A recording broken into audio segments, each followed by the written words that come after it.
les escaliers. Dis-moi, petit, quelque chose te tracasse? C'est rien, je devrais aller me coucher. J'ai pas dormi de la nuit. Encore. Mais que de baliverne, franchement. Le sommeil, ne sais-tu pas que c'est pour les faibles et tu es encore jeune? Nous pouvons encore nous amuser. Non, c'est autre chose. C'est Angel Dust. Angel Dust? Cette petite dévergondée te serait tombée dans l'œil? C'est possible. Je crois que ce serait intéressant d'en faire une vidéo, je sais juste absolument pas par où commencer. L'est-il, mon jeune ami tridimensionnel? Angel présente des points qui sont très lourds et surtout des points qui sont très durs à aborder. Surtout dans une vidéo, si je veux qu'elle reste tout public. Et si je te disais que ce n'est point grave, que tu pouvais poster cette dite vidéo avec toute la pertinence qu'il est possible d'avoir et surtout qu'il est possible de le faire de façon saine, pensée, construite et respectueuse? Je te demanderais si j'ai droit à mes 2 autres vœux ou si je dois directement aller enfermer Jafar dans une lampe magique. Tu te crois malin, n'est-ce pas? Peut-être mon offre ne t'est-elle pas si alléchante. Après tout, les autres vidéos que tu as fait sur Has Been Hotel n'ont pas si bien marché. J'ai déjà réalisé, à part celle-ci, 2 vidéos sur l'univers d'Has Been Hotel, 2 longues vidéos. Et dans les quelques derniers mois, elles se sont toutes 2 hissées dans le top 5 de mes vidéos les plus populaires de tous les temps. L'une des 2 étant même en première position. Je crois qu'il est temps pour moi de m'éclipser dans ce cas-ci. Attends. Angel, comment je fais pour le comprendre? Eh bien, mon petit ami, il te faudra tout d'abord reprendre les bases. Dis-moi si tu es fier de moi chez vous. Dis-le-moi. Dis-le-moi. Dès le premier instant, j'ai été fier de toi. Et ça a été ma fierté qui m'a aveuglé. Je t'aimais beaucoup trop pour voir ce que tu devenais et ce que j'étais en train de faire de toi. Je suis désolé.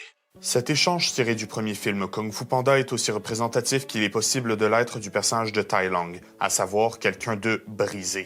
Pas quelqu'un d'endommagé, quelqu'un de brisé par la fierté d'un maître qui n'a pas vu les limites avant qu'elles ne soient dépassées depuis très longtemps. C'est une des raisons qui font de Tai Lung et de bon nombre d'autres de ses compères des personnages intéressants. On s'y identifie. On les aime, on les déteste, mais le fait étant que ces personnages de fiction ont un impact non négligeable. La ligne entre la réalité et la fiction est de plus en plus floue, mais aussi de plus en plus fine. Nous, en tant que spectateurs, on devient de plus en plus proche de personnages fictifs, justement comme Tai Lung, et ce pour bon nombre de raisons. La principale, selon moi, étant qu'un personnage de fiction sera toujours plus malléable qu'une véritable personne. Dans le sens où on peut être très proche d'une vraie personne, mais ce sans jamais la connaître pour diverses raisons, incluant malheureusement la malhonnêteté ou encore pire quelque chose qui fait très mal, de se rendre compte qu'on s'est bercé d'illusions sur cette personne et qu'en réalité, elle n'a rien à voir avec ce qu'on croyait. Mais ça en fiction, ça arrive beaucoup plus rarement. Pourquoi? Parce qu'un personnage ne peut par définition pas être aussi complet qu'une véritable personne et donc ne peut pas en être aussi complexe. Ce qui fait que c'est possible pour un personnage d'être une icône, une véritable représentation et personnification d'un concept. Que ce soit une icône d'espoir comme Superman ou simplement un personnage bâti pour être une réflexion de son audience comme Spider-Man. Ce qui est bien avec la fiction, c'est qu'un personnage peut devenir exactement ce pourquoi il a été créé. Versus nous, les humains, qu'à chaque fois qu'on se pose la question de pourquoi on existe, ça finit soit en croisade, soit à pleurer en bouboule dans la douche. Pourquoi d'emblée attaquer cette nouvelle vidéo avec une claque à la gueule aussi violente envers vous, mon audience? Pour vous faire réaliser de quoi on va parler aujourd'hui. Pour vous montrer c'est quoi la réalité, c'est quoi la fiction, et surtout pour vous faire vous demander qu'est-ce qui se passe quand on prend des concepts bien réels et très graves et qu'on les applique à un personnage de fiction. Angel Dust, sans contredit le personnage d'Has Been Hotel qui évolue le plus dans la seule et unique saison disponible à ce jour. J'ai souvent parlé d'Has Been Hotel sur cette scène et à chaque fois que vous m'avez demandé ou presque un personnage en analyse, je vous ai dit que je voulais attendre qu'il y ait 2 ou 3 saisons de sortie pour être sûr de ne rien manquer parce que là, on a presque que du théorique. Et c'est vrai pour la plupart des personnages, Angel en étant une des grosses exceptions. Si oui, il reste énormément à dire sur Angel Dust, le fait étant que sa simple écriture fait qu'aujourd'hui, j'ai assez à dire pour remplir une vidéo au complet. Mais genre méchamment. Et bien sûr, je vous entends déjà, on m'a énormément réclamé le personnage d'Alastor et j'ai refusé de le faire simplement parce qu'il n'y avait pas grand-chose à dire, nanana. D'accord, mais le fait étant que Angel et Alastor sont complexes tous les deux, mais pas pour les mêmes raisons. Alastor, au moment où je vous parle, ce qui est complexe, complexe, c'est tout ce qui a trait à son passé, tout ce qui a trait à ses motivations et surtout tout ce qui a trait aux 1001 théories qui le concernent uniquement lui. Angel, ce qui le rend très intéressant et très complexe, c'est comment il est écrit. La vérité sur Angel, c'est aussi le fait qu'à la fin de la saison 1, il est probablement, si ce n'est pas le personnage le mieux écrit, clairement celui qui a le plus évolué. Et ce développement va tourner autour de, selon moi, deux choses. D'un, Visipop a vraiment tenté avec Angel de faire un personnage qui est empathique, mais surtout de nous faire comprendre qu'est-ce que ce genre de comportement et ce genre de situation peuvent faire à une personne réelle. Il est le personnage d'Azbin qui a les conflits, les émotions et les réactions les plus humaines selon moi. Pourquoi? À cause de lui. Valentino, si le mot controversé était un personnage d'animation, il prendrait probablement sa forme. Soit on le déteste, soit on aime le détester. Mais il existe une troisième catégorie, les gens qui apprécient ce personnage premier degré tout en comprenant les horreurs qu'il connaît. Catégorie dont je fais partie à 100%. Pourquoi est-ce que Valentino suscite une réaction aussi énorme? Probablement à cause de ce que je disais plus haut, à savoir du fait que Angel Dust est un personnage qui est extrêmement réaliste au niveau de l'écriture. Tout ce que Angel Dust va devoir vivre et endurer avec Valentino et avec d'autres démons tierces qu'on verra plus tard, c'est malheureusement des situations qui existent dans notre vrai monde et qui arrivent à des gens réels. Et si vous en faites partie personnellement ou vous en avez déjà fait partie, d'un, j'en suis vraiment désolé,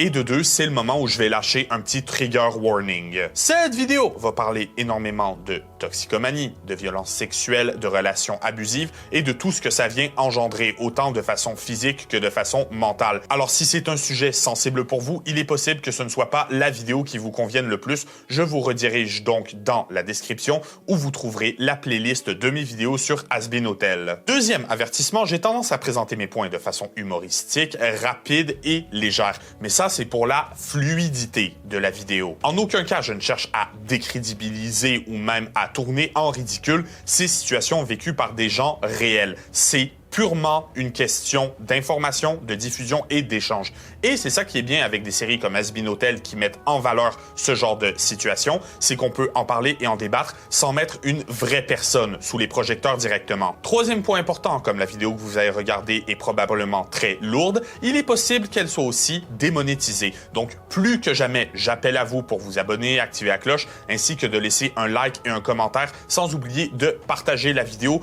pour le référencement. C'est grâce à vous, les fans, si je suis capable de continuer de produire des vidéos et qu'éventuellement je pourrais vivre de ma passion. Et plus que jamais, je vous demande votre collaboration. Collaboration donc, mais les choses dont on va parler, ça m'a à peine empêché de dormir la nuit. Je vous rappelle donc qu'en commentaire, il est plus que jamais important d'agir avec respect et maturité.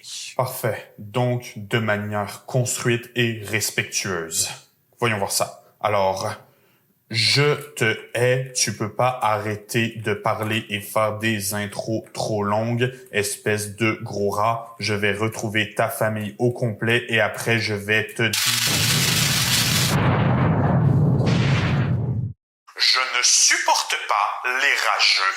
Plus sérieusement, là, on plaisante, mais c'est vrai que cette vidéo, je le sens à l'écriture, elle est très trash et je ne sais pas si j'ai réussi à la rendre tout public. Alors, le fait étant que je demande votre collaboration, maturité pour tous les problèmes susmentionnés, sans oublier le fait d'avoir regardé Hazbin Hotel au complet pour éviter les spoilers. Sur ce, salutationalisation et bienvenue à Faits et Fiction, l'émission où on analyse la culture. Aujourd'hui, on reparle d'Hazbin Hotel, on regarde Angel Dust et on comprend comment bien écrire un personnage brisé. L'histoire d'Angel. Faire la biographie d'Angel Dust pré-Hazbin Hotel, c'est quelque chose d'extrêmement complexe. En fait, j'ai dû creuser pour trouver la moindre information. En même temps, j'en ai déjà parlé, Hazbin Hotel, c'est une série qui est très jeune, blablabla, elle est encore en développement. Bref, qu'est-ce qu'on a? Ce qu'on sait, c'est qu'à une époque, Angel, il a été humain et qu'il s'appelait même Anthony. On peut le voir au bas du contrat avec Valentino. Il est né d'origine italienne dans une famille de mafiosos à New York dans la première moitié du 20e siècle avec sa sœur jumelle Molly. Il a eu une enfance difficile, étant victime d'harcèlement psychologique de la part de son grand frère et de son père, et ça a empiré quand il a été drafté pour la Seconde Guerre mondiale. Et là, je suis très embêté parce que ce que je viens de vous communiquer comme information vient d'un wiki qui s'appelle Hazbin Hotel Journey to the Light. Un wiki qui est censé être canon à une fanfic d'Hazbin Hotel nommée Hazbin Hotel Journey to the Light, mais le problème, c'est qu'il y a juste pas de fanfic. Un wiki qui parle d'un produit qui n'existe simplement pas. Et là où ça devient problématique pour les biens de vidéo comme celle-ci, c'est que ça devient très difficile de démêler le vrai du faux, dans le sens que je cherche des informations et quand je tombe sur une information qui vient de ce wiki, je sais jamais si c'est quelque chose qui a été confirmé en stream pendant un dessin de VisiPop ou c'est juste une invention de ce wiki. Mais bref, considérant qu'Angel était définitivement âgé entre 21 et 35 ans pendant la Deuxième Guerre mondiale, il est plus que probable que oui, il était enregistré pour le draft et peut-être même qu'il s'est fait drafter. Mais que ce soit vrai ou pas, le fait étant que c'est pas comme ça qu'il est mort. Angel, il va mourir en 1947 d'une overdose de PCP, une drogue très puissante et chimique qu'on appelle aussi du Angel Dust et...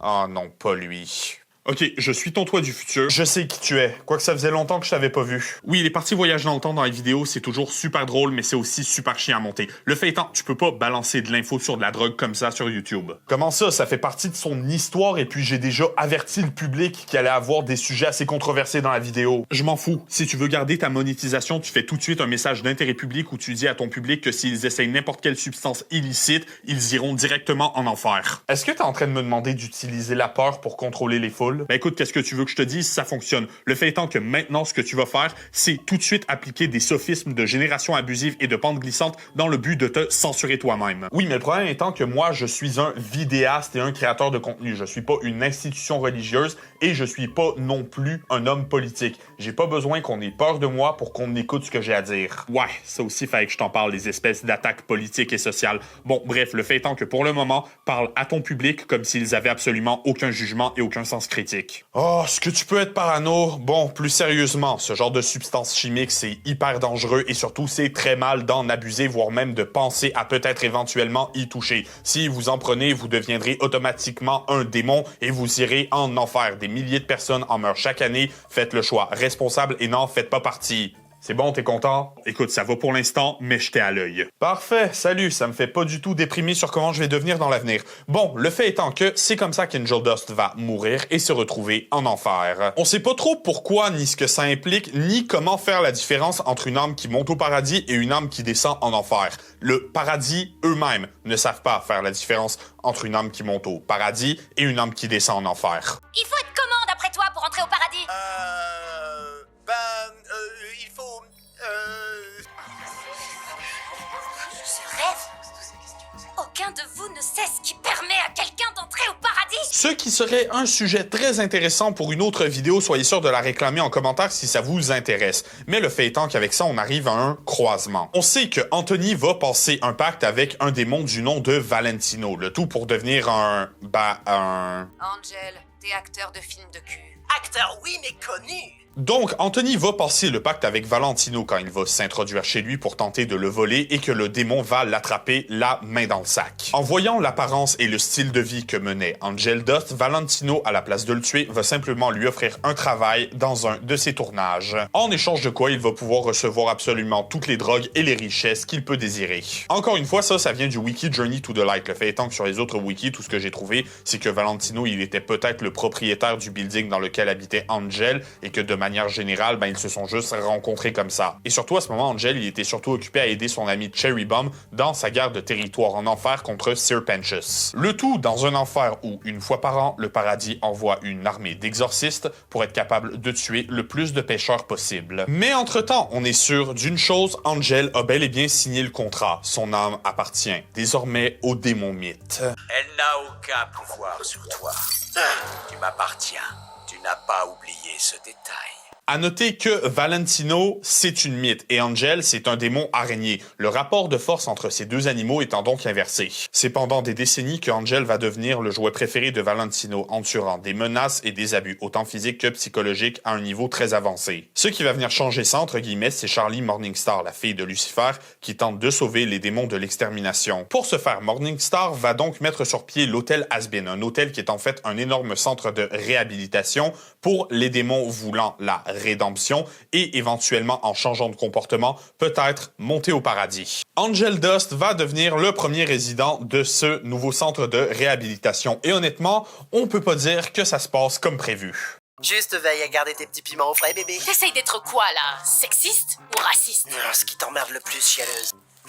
Nom d'une pipe! Ma drogue! Tu t'agenouilleras bientôt devant moi! Coquin. Quel genre de réputation j'aurais si on apprend que je cherche à me repentir? Je croyais que t'étais mort ou un truc du genre. Si seulement. Je reste dans un hôtel craignos à l'autre bout de la vie. Fais-moi signe quand tu auras quelque chose de plus original en stock, espèce de ramassif fécal dégénéré. Et ça, c'est juste le premier épisode. Tout au long de la série, Angel va se retrouver face à des choix qu'il va devoir faire pour s'améliorer. Ce qui est pas super facile quand d'un côté, le paradis va attaquer l'enfer plus tôt que prévu et que de l'autre, Angel subit encore les abus de Valentino. Il va évoluer dans un environnement qu'il va prendre pour acquis et où il semble vraiment prendre tout le monde de haut en mettant un masque par-dessus sa vraie personnalité. Un masque qui sert en fait à cacher à quel point Angel Dust est profondément brisé. Mais ça veut pas dire que tout est pour rien parce que plus les épisodes avancent, plus on le voit que Angel, il commence à développer une véritable amitié et même une véritable affection pour les autres membres du projet Hazbin Hotel. Et c'est subtil, mais après plusieurs visionnages, je m'en suis rendu compte que depuis le début, depuis le premier épisode, donc post-pilote, Angel, il tente vraiment d'aider la cause de Charlie. Éventuellement, la guerre entre Cherry Bomb et Sir Pentious va escalader jusqu'à ce que ce dernier arrive à l'hôtel pour tenter d'obtenir la rédemption. Mais ce n'était qu'un piège parce que Pentious travaille en fait pour Vox, un des ennemis d'Alastor, le chef hôtelier du projet. Bien sûr, Sir Pentious va être exposé, Angel fera partie de ceux qui pensent qu'on doit le tuer pour sa traîtrise. Viendra ensuite Charlie qui va s'interposer et dire que tout le monde mérite une deuxième chance. Faites que ce soit rapide, même si je ne le mérite pas. Avec joie. Attends. Pentious? Ce qui est un point très important de la série. Charlie est capable de voir le bon en n'importe qui. Et ça compte pour Angel parce que même quand il fout la merde, elle ne va jamais l'abandonner. Elle va aller jusqu'à le suivre sur un de ces tournages là où elle va contempler avec horreur comment Valentino traite Angel Dust. Qu'est-ce qui vous fait penser que vous pouvez le traiter comme ça? Charlie! Tu arrêtes! Angel, pourquoi tu me dis de... Charlie, dégage! Elle tentera de s'interposer, ne réalisant pas que ça ne fait qu'attiser la colère de Valentino, qui, après que Charlie ait foutu le feu au plateau par accident, prendra Angel à part et va se venger sur lui. Tu l'as fait venir ici pour qu'elle te protège? Pour qu'elle m'emmerde! Tu crois qu'elle peut te libérer de mon emprise? Non, c'est pas du tout ce que je cherche à faire! Angel va ensuite chanter Poison, son gros morceau musical où on voit vraiment comment la relation avec Valentino a évolué pour devenir quelque chose de toxique. C'est aussi là qu'Angel va vraiment toucher le fond avant de commencer à remonter à pente, notamment grâce à un de mes personnages préférés, Osk. Le barman de l'hôtel, qui jusque-là était la personnification du je m'en foutisme et du passif agressif. Ce qui explique pourquoi ce personnage résonne très bien avec moi. Mais Oscar, tout au cours de la série, il viendra creuser à l'intérieur de l'âme d'Angel pour y trouver la vérité. Et c'est cette intrusivité qui va le permettre d'empêcher Angel de se laisser droguer dans un bar en pleine nuit. Qu'il va aussi lui mettre une bonne claque de réalité à la gueule et va lui forcer à avouer la vérité. Peut-être que je te traiterais mieux si t'étais toi-même! Plutôt qu'une version merdique et sans intérêt. Tu sais, à l'hôtel, personne n'en a rien à foutre de cette image que tu donnes. Donc tout ce qui te reste à faire, c'est d'arrêter ton numéro. C'est pas un numéro! C'est qui j'ai besoin d'être? Le tout en lui montrant qu'il est loin d'être seul dans sa situation, et c'est pour la première fois depuis très longtemps qu'Angel Dust rentrera à l'hôtel après s'être fait un véritable ami. Pendant les prochains épisodes, on voit une vraie amélioration dans le comportement d'Angel, mais aussi dans les répercussions que ça a sur sa vie. Il va même devenir très proche des autres membres de l'hôtel, notamment Sir Pentious et Nifty, la petite démon qui est de garde à l'hôtel. Un peu d'amour pour Nifty dans les commentaires, s'il vous plaît. Jusqu'au moment où Charlie et sa conjointe Vaggie vont monter au paradis pour tenter de raisonner les forces des exterminateurs, laissant l'hôtel sous la garde d'Alastor. Les deux filles vont subir un procès au paradis, là où Angel va être évalué à son insu pour voir d'un si oui la rédemption est possible et de deux si Angel fait bel et bien du progrès. Et encore une fois, ça commence assez mal parce qu'on le retrouve dans un bar en train de foutre la merde. Entre nous, tu veux foutre en l'air ta rédemption? Vas-y. C'est juste que je pensais que tu valais mieux que ça. J'aime le fait que ça fasse un parallèle avec l'épisode pilote dans le sens où c'est exactement la même construction d'événements. À savoir, le spectateur est présenté via un média télévisuel, l'objectif de Charlie, et le contraste posé par Angel, qui est pourtant son sujet premier pour cette expérimentation. Ce qui vient briser la constante avec le pilote, c'est ça. J'ai dit va te faire foutre.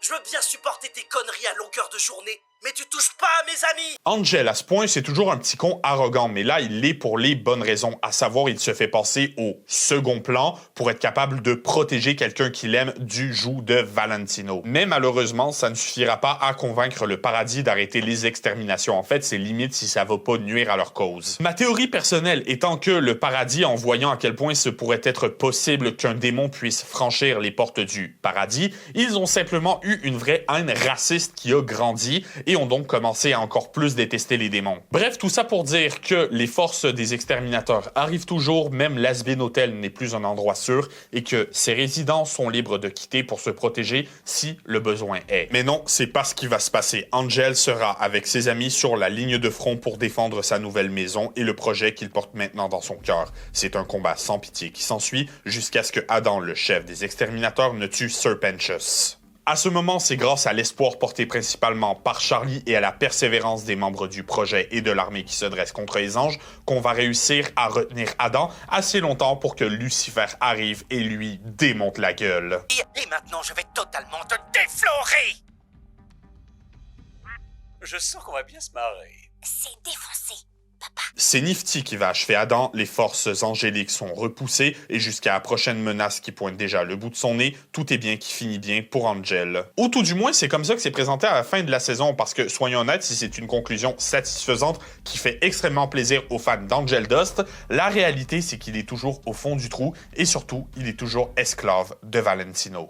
Salutationalisation, je tiens à vous rappeler que si vous souhaitez interagir avec moi, Instagram est le seul réseau social que j'utilise vraiment. J'y poste non seulement régulièrement mes dessins numériques, mais aussi des teasings pour les futures vidéos. Et si jusque-là vous aimez ce que vous voyez, ce dont je ne doute absolument pas, je vous redirige donc soit dans ma bio, soit dans la description de la vidéo vers ma galerie Artpal. De là, vous pourrez commander une de mes œuvres pour embellir votre chez vous. Choisissez simplement votre œuvre favorite parmi la très vaste sélection disponible. Choisissez ensuite votre support, du cadre à la toile, passant maintenant même par l'impression sur métal, et supportez mon travail tout en ayant droit à une œuvre que vous appréciez particulièrement directement sur le mur de votre chambre ou de votre salon. C'est grâce à vous, le public, si je peux continuer de faire ce que j'ai envie de faire par passion, et je suis hyper content de pouvoir finalement vous offrir quelque chose en retour. Visitez donc la description de la vidéo pour y retrouver les liens vers Instagram et Artpal. Sur ce, revenons à nos moutons. L'archétype d'une relation toxique. Poison, la chanson solo d'Angel Dust, est tout de suite devenue une icône de la série et personnellement, de toutes les pièces musicales, elle est définitivement parmi mes 5 préférées. Et quelque chose que ma copine m'a fait remarquer, je t'aime Charlie, c'est le fait que le clip de Poison est en fait la représentation de tout ce qui s'est passé dans la relation entre Val et Angel. Ça commence avec Valentino assis dans son siège de réalisateur criant « Action » pendant qu'un set complet lui obéit. Ici, le message est clair, Valentino est en contrôle total. On a ensuite ce plan d'Angel, regardez comment sa mèche de cheveux passe sur un visage triste pour ensuite révéler un sourire presque narquois, où en plus on voit sa dent pointue en or. La dent en or, je pense pas que ce soit un détail visuel anodin parce que c'est quelque chose qu'il partage avec Valentino. Ici, on voit donc Angel mettre son masque exigé par celui qui le détient. S'ensuit alors des flashs sur des scènes que je peux vraiment pas montrer sur YouTube, mais on retourne à l'époque où Angel faisait du striptease pour Valentino. Selon moi ici, c'est un flashback, le moment où Angel et Val se sont peut-être rencontrés, idée supportée par les paroles. J'aurais dû le voir derrière tes rouges yeux, crachant tes rouges mensonges.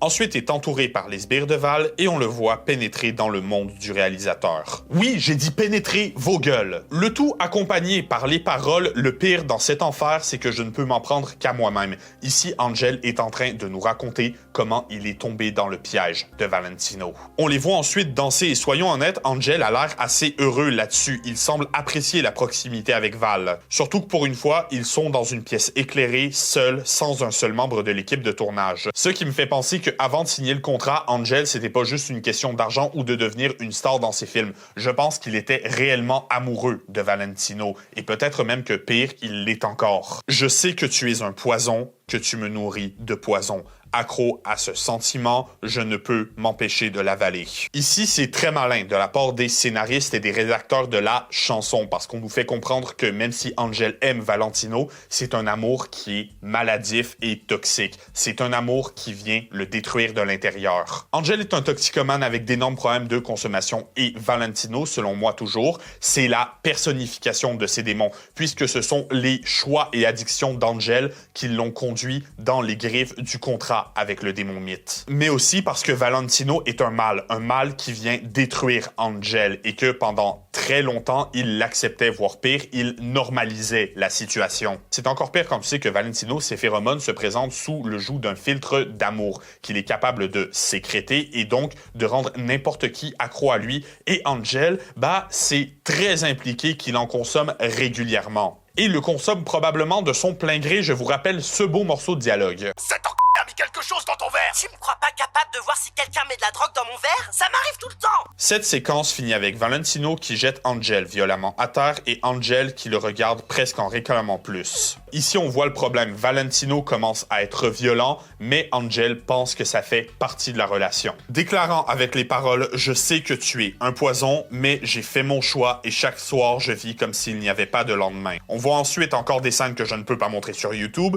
jusqu'à ce que Angel déclare « Mon histoire finira avec moi mort de ton poison ». Angel n'a pas avoué qu'il y avait un problème. Il y a une petite nuance, il a simplement accepté son sort. Il dira ensuite « Je suis devenu tellement bon à être faux, je suis devenu tellement bon à te dire ce que tu voulais entendre, je me dissocie, je disparais. » La dissociation, qu'est-ce que c'est vite? C'est une disparité entre le psychique et le physique d'un individu. Une situation où l'environnement a un effet non réel, brumeux, statique, voire sans vie. Certaines personnes ont même des absences au point de ne plus réagir à leur environnement pendant de bonnes minutes, voire plus. C'est un symptôme de maladie mentale qui est souvent très relié à des événements traumatiques, comme le fait d'être dans une relation abusive. Je ne crois pas qu'Angel dissocie dans Has-Been Hotel, et même si c'est le cas, je suis pas qualifié pour le diagnostiquer. Mais le fait étant qu'avoir cette ligne de musique à ce moment, ça met les bases de la relation entre Val et Angel. À savoir, Valentino, il a réussi à dépersonnaliser Angel. Il le traite comme un objet, l'a isolé de son humanité, et lui prend ce qui fait de lui. On a ensuite la ligne « Il est au-dessus de difficile de résister à une autre gorgée ». Une autre gorgée faisant référence au poison. Et ici, on a quelque chose d'intéressant. On a une triple explication. L'explication littérale, c'est-à-dire que ce poison, c'est les phéromones de Valentino, auquel Angel semble totalement addict. Ensuite, première métaphore, c'est que ce poison, c'est aussi ce que Angel recevait de la part de Valentino au début de la relation. L'argent, les richesses, les belles choses, tout ce qu'il a toujours pu rêver n'était en fait qu'un poison déguisé. Et Angel ne s'est jamais rendu compte qu'un cadeau de Valentino n'est jamais gratuit. Et finalement, c'est une allégorie de Valentino lui-même, qui est un poison totalement addictif, qui vient tuer à petit feu ses utilisateurs. Il est une drogue, il est sa phéromone, il est le poison. Pour renforcer cette idée, Angel chante après « Je sais que c'est du poison, tu me nourris de poison. Je m'étouffe au goût, mais je ne peux m'empêcher de l'avaler. » Suivi de « J'ai fait mon choix et tous les soirs je suis éclaté comme s'il n'y avait pas de lendemain. » On nous offre littéralement sur un plateau d'argent le problème d'Angel. Il sait à quel point Valentino est toxique et comment il possède son âme. Ses seules défenses, c'est le déni, et quand ça marche plus, c'est de mettre un masque et d'abuser du plus de substances possibles et imaginables. On arrive donc ici au dernier couplet. Je me noie dans le poison, je remplis mon verre, mais il est toujours vide. Ici, mon interprétation étant que Angel est mort en dedans détruit par ce poison et la partie avec le verre qui ne peut se remplir totalement, ça veut dire que Angel, il le sait qu'aucune quantité de drogue ni d'alcool ne viendra le soigner. Tant de poison, je suis malade de ce poison. Ici, un jeu de mots qui est intraduisible. Le fait étant que ce que ça veut dire, c'est qu'Angel, il déborde de ce poison. Mais surtout, sick of the poison, en anglais, ça peut se traduire par « je suis malade du poison ». Ça veut dire que Angel, le poison vient le détruire, comme je l'ai mentionné. Mais aussi, ça peut aussi vouloir dire « j'en ai marre du poison », disant que Angel veut s'affranchir de la situation, mais qu'il en est incapable. Et finalement, on a la dernière ligne « je souhaiterais avoir quelque chose pour de quoi vivre demain ». Une ligne qui en dit beaucoup parce que pour Angel, il y a un lendemain. Mais le fait étant que, est-ce que ça vaut vraiment la peine de l'attendre parce qu'il sera toujours prisonnier de Valentino et ce, pour l'éternité. Même la mort ne peut le libérer parce qu'il est en enfer. Et de toute façon, quand ton choix, c'est de mourir aux mains des exterminateurs ou de ton abuseur ou simplement de continuer à être est-ce que c'est vraiment un choix pertinent? Mais surtout ici, le visuel nous offre quelque chose qui est extrêmement triste. Parce qu'on a Angel qui s'écroule en regardant Val et Vox parler, et regardez ce visage. Ce visage, c'est pas un visage de colère, c'est pas de la haine, c'est de la tristesse. Parce que au-dessus de tout ce que Val fait subir à Angel, Angel l'a aimé, et il l'aime peut-être encore. Hazbin Hotel ici ne vient pas dépeindre l'amour comme une émotion foncièrement bonne, il vient la dépeindre comme une émotion foncièrement très forte, puissante au point de vraiment faire du mal à Angel à cause de tout ce qu'il vit avec Valentino. Parce que oui, je fais partie de ceux qui pensent que malgré qu'il se sente prisonnier, Angel l'aime peut-être vraiment. Sans se voiler la face, il a appris à accepter ses malheureux sentiments pour celui qui le possède. Et ça, malheureusement, c'est pas anodin à une relation abusive. Selon la National Domestic Violence Hotline, la plupart des personnes impliquées dans une relation abusive ont encore de très forts sentiments pour leur abuseur, et ce, même après être allé chercher de l'aide. Ça peut prendre énormément de formes et avoir énormément de sources. Par exemple, quelque chose qu'on voit souvent, c'est des personnes qui restent pour le bien de leurs enfants. Mais aussi, ça peut être qu'au début de la relation, l'abuseur semblait extrêmement charmant, ouvert et surtout ce dont la personne a besoin dans sa vie. Et ça, je pense que c'est le cas d'Angel. Peut-être qu'il veut retrouver la personne que Valentino prétendait être au début. Parce qu'en plus, avec Val, on observe un énorme red flag dont j'ai déjà parlé. Le cycle de violence commence par de la tension, à savoir souvent des menaces de la part de l'agresseur, et de l'intimidation qui va venir créer de la peur, de l'anxiété ou de l'inquiétude chez la victime. S'ensuit alors une situation de crise, là où l'agresseur prend le contrôle et exerce de la violence physique ou psychologique, de façon explicite, qu'elle soit directe ou indirecte, ce qui vient affecter la victime de façon physique ou mentale. On a ensuite la justification, où l'agresseur tentera de faire passer le blâme à son partenaire et réussira à justifier ses actes. Pendant ce temps, la victime se sentira coupable. Et grâce à cette culpabilité, ils pourront se réconcilier, la victime ressent de l'espoir et elle est prête à accorder une chance à son partenaire qui lui fera tout pour se faire pardonner et avoir le beau rôle. C'est donc une période de lune de miel qui commence et tout va bien jusqu'à ce que la tension commence à remonter et que le manège recommence. Le cycle de violence, c'est un pattern très classique dans une relation toxique. Et dans Hazbin Hotel, on le voit dans une image. Ici, avec les textos de Valentino, il va commencer avec des bébés, sois pas comme ça, on a la tension qui monte, jusqu'à ce qu'il s'énerve et l'insulte, c'est l'agression. Il se calme, lui envoie juste un texte disant « babe », un autre l'appelant par son nom, avant de lui demander où il est, et on voit la tension remonter. Tu me manques, reviens. Angel, petite Hey, mi amor, je voulais pas t'engueuler, mais tu sais à quel point tu me rends fou. T'es qu'une gousse. Le travail est vraiment stressant. Ta famille. Et Angie, à propos de l'appel de tout à l'heure, petite merde, suceuse de bite. Tu crois vraiment que tu peux changer? Et ça, malheureusement, c'est quelque chose qui peut laisser des traces chez les victimes. C'est surtout quelque chose qui a laissé des traces à Anthony. Je suis Angel Dust.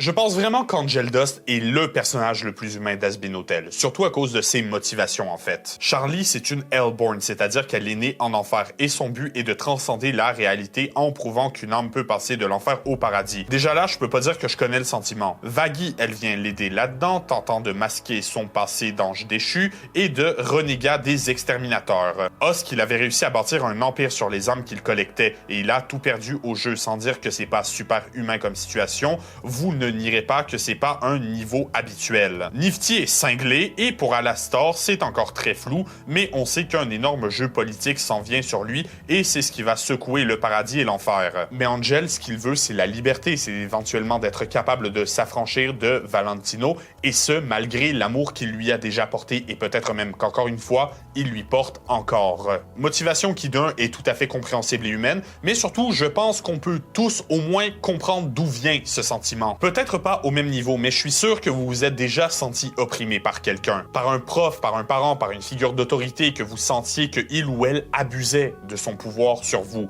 Quelqu'un qui a, peut-être sans malice et sans le vouloir, laissé des cicatrices. Et ce niveau d'empathie avec le personnage d'Angel, je pense que c'est pour ça que le personnage de Valentino, les gens le détestent. Angel, c'est un personnage qui est extrêmement proche de la fanbase et qui, de par son histoire, peut même en représenter une partie. Mais dans une histoire d'abus, on est tout le temps au moins deux. Donc forcément, si Angel, il représente les abusés de la fanbase, qui, pensez-vous, représente les abuseurs? Un personnage fictif mais qui représente un mal bien réel dans une société où la fiction est prisée pour sa proximité avec le spectateur. Tu m'étonnes qu'on ait détesté Valentino depuis le début. Et ça, c'est une des raisons qui font que je l'adore. Même pas que j'adore le détester, que j'adore Valentino en général.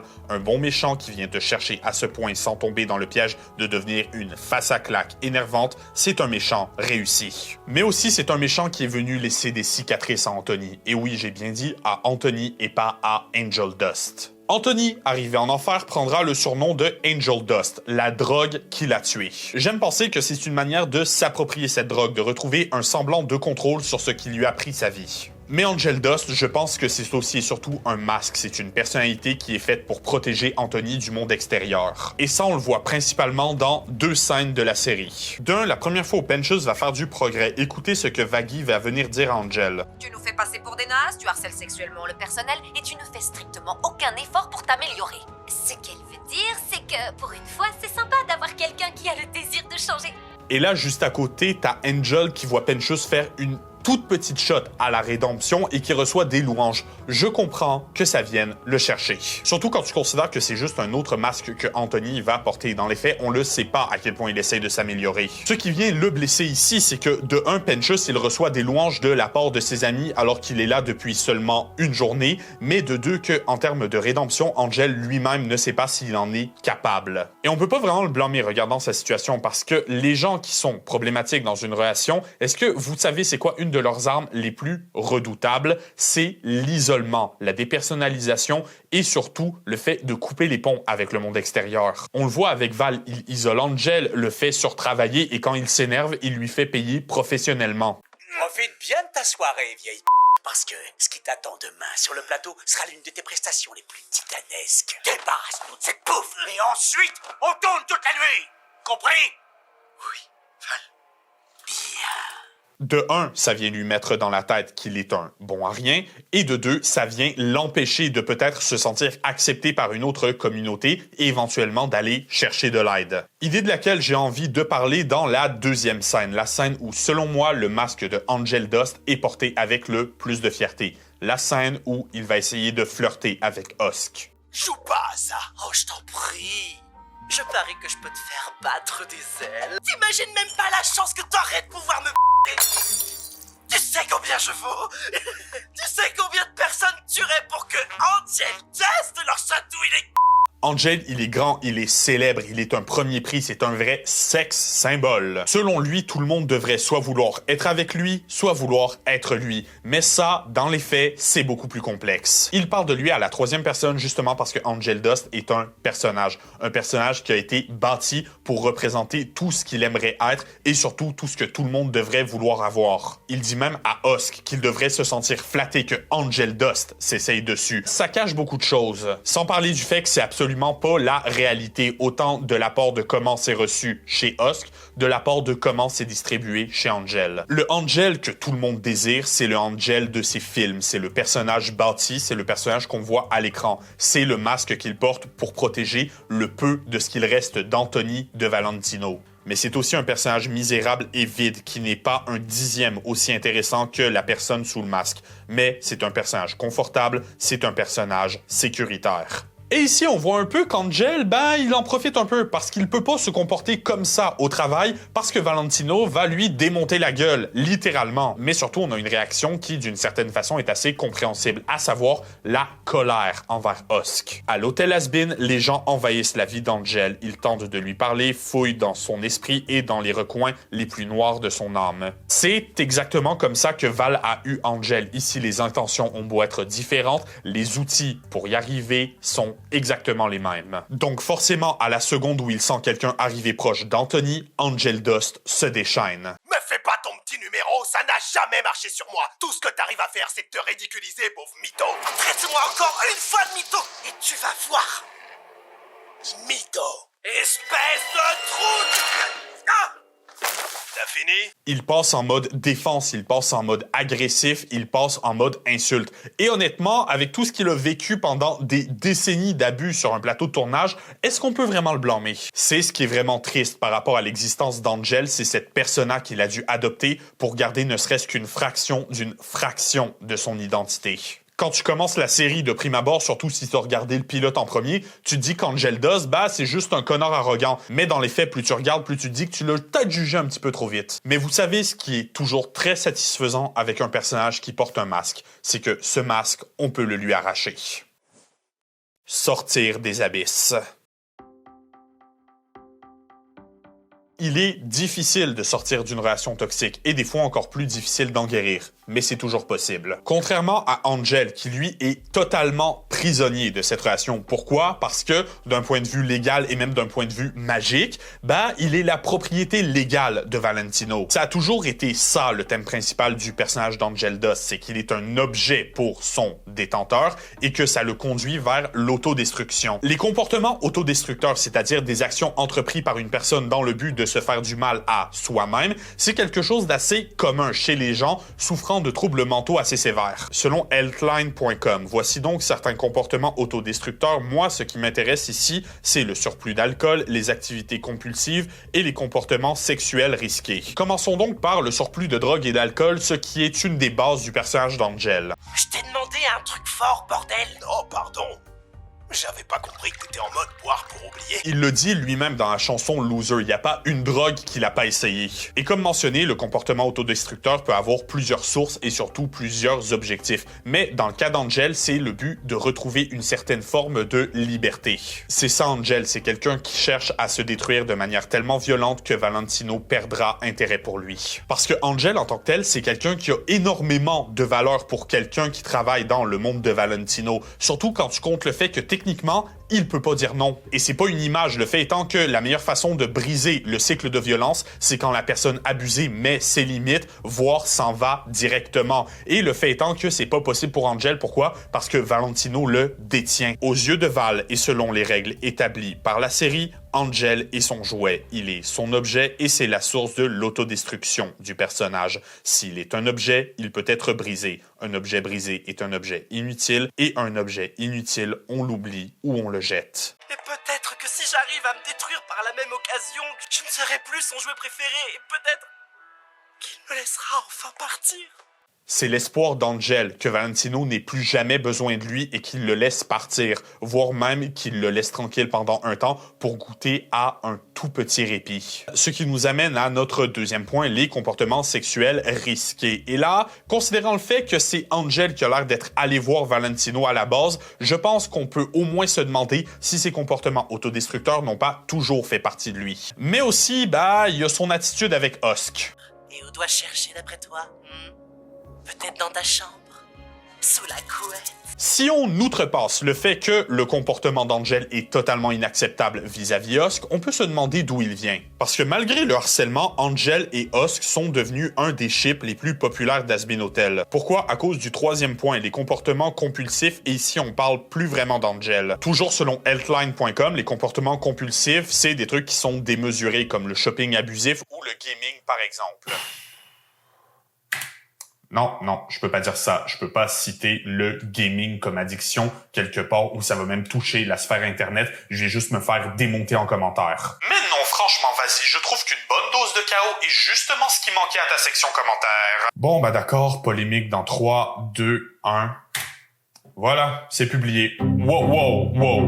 Ah ouais, c'est allé vite quand même. Bref, ce qui m'intéresse ici, c'est surtout le gambling compulsif et tout ce qui a trait au passé, non pas de Angel, mais de Husk. Quand tu commerces avec les âmes et que t'es un accro du jeu, les enjeux sont considérables. Perdre souvent la main peut s'avérer extrêmement dangereux. Dans cette optique, on comprend que Husk, lui aussi, a eu des comportements autodestructeurs par le passé, mais qu'il a eu le temps et l'occasion de faire une méchante introspection, et de manière générale, il est devenu ce que Angel a peut-être envie de devenir. Dans le sens où leur situation est incroyablement similaire. Ils sont tous les deux possédés par un démon et traités comme des esclaves. Et si vous me dites que c'est pas pareil parce que Alastor semble beaucoup moins horrible que Valentino, le fait étant que je vous rappelle c'est quoi la réputation du démon de la radio, et je vous représente cette scène encore une fois. Ose encore répéter cela, je réduirai ton âme à néant, et je diffuserai tes hurlements pour le moindre petit misérable insolent qui osera se rebiffer. Comment Angel a fait pour survivre à tout ça? Encore une fois, c'est en mettant un masque, mais Husk, il voit à travers ce masque, et surtout, il fait ressortir Anthony. Vraiment? Parce que ce que je viens de voir, c'est de l'autodestruction. Tu sais, à l'hôtel, personne n'en a rien à foutre de cette image que tu donnes. Peut-être que je te traiterais mieux si t'étais toi-même. Plutôt qu'une version merdique et sans intérêt, tout ce qui te reste à faire, c'est d'arrêter ton numéro. C'est pas un numéro.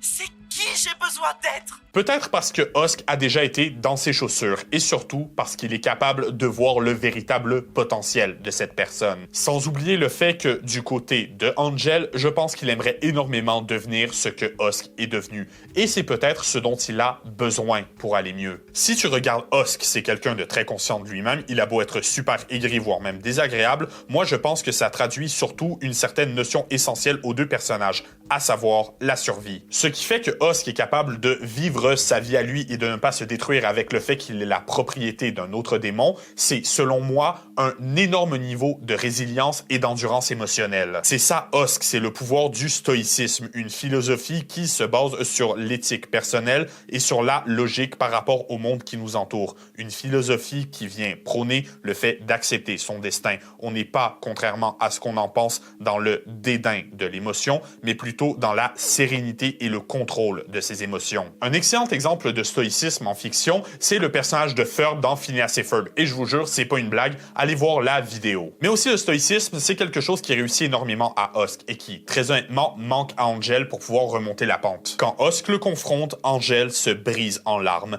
mais en voyant qu'il marche dans ses traces, Husk lui chante la fameuse chanson Loser et lui fait comprendre le message. Si on était dans un Disney, j'ai tendance à dire qu'à la fin de la chanson, tout irait beaucoup mieux pour Angel parce qu'il aurait réalisé que la solution à son problème était en lui tout au long de l'aventure. Mais le fait étant qu'on n'est pas dans un Disney, et donc c'est pas comme ça que ça se passe. Le message de la chanson Loser, c'est que oui, ta vie c'est de la merde, tu vois tout en noir parce que tout est noir, mais pour guérir, il te faut accepter ce qui est hors de ton contrôle. Arrêter de porter ce masque et au moins, tu sais que tu n'es pas seul là-dedans. Et à la fin de la série, ce qui fait plaisir, c'est à quel point ce message et Husk en particulier ont eu de l'influence sur Angel. Déjà de base, Angel qui se tient debout non pas pour lui, mais pour un de ses amis au détriment de sa propre sécurité, c'est exactement là que son arc narratif devait nous conduire. Parce que techniquement, envoyer chier Valentino au milieu du bord, on pourrait dire que c'est un comportement risqué, donc encore très autodestructeur. Mais selon la chanson Loser, il est bel et bien au fond du trou. Et maintenant, être capable de se tenir debout et d'avoir ses comportements dans le but de protéger quelqu'un d'autre,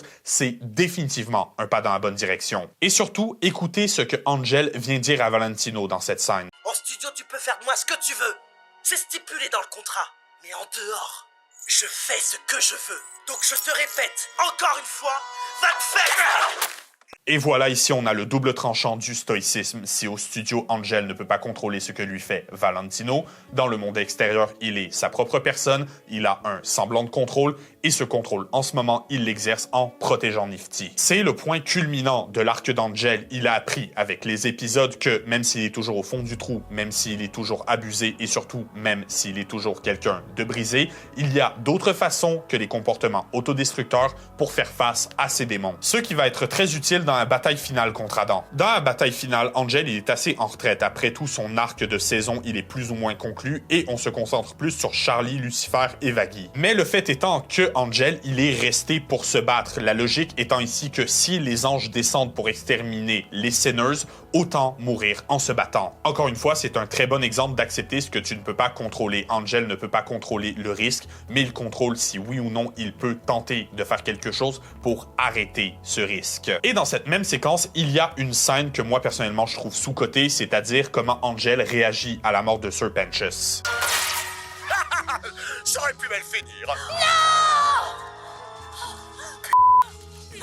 C'était bien essayé, mon pote. En voyant Sir Pentious mourir, Angel accepte sa mort, il fait un dernier compliment à un ami décédé, et au lieu de se lancer dans de grandes émotions qui pourraient l'incapaciter, il fait le choix de continuer de se battre. C'est un Angel nouveau qui va ensuite aider à rebâtir l'hôtel et même verser une larme pour Sir Pentious, faisant maintenant partie d'une nouvelle famille et ayant les projets de Charlie à cœur. Le même Angel qui, quelques jours plus tôt, en avait rien à battre de rien et qui réapprend à être une véritable personne plutôt que le masque qu'il arbore. Parce qu'en bout de ligne, c'était ça, l'arc d'Angel. J'aime le comparer au personnage de Richie dans The Bear, une série que si vous avez pas vu déjà, foncez, mais aussi à son épisode à lui, j'ai nommé nommé les fourchettes. Dans les deux cas, le personnage, c'est pas une question de trouver un sens à sa vie, mais de recommencer à chercher un sens à sa vie, de réapprendre à en avoir quelque chose à battre du monde extérieur. Or, comment bien écrire un personnage brisé? On fait comme Angel. On te montre la cause, on te montre les répercussions, on n'a pas peur de le mettre au fond du gouffre, on n'a pas peur de lui faire mal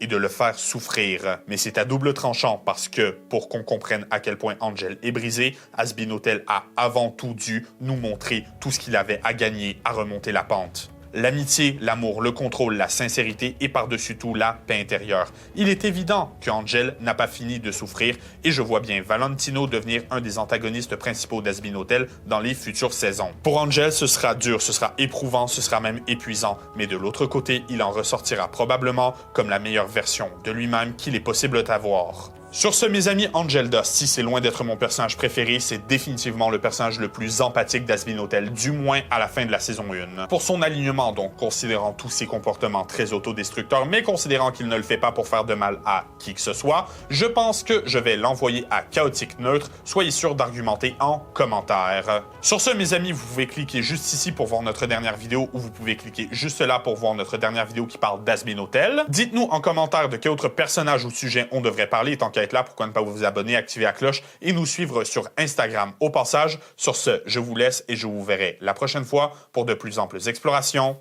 de notre omnivore.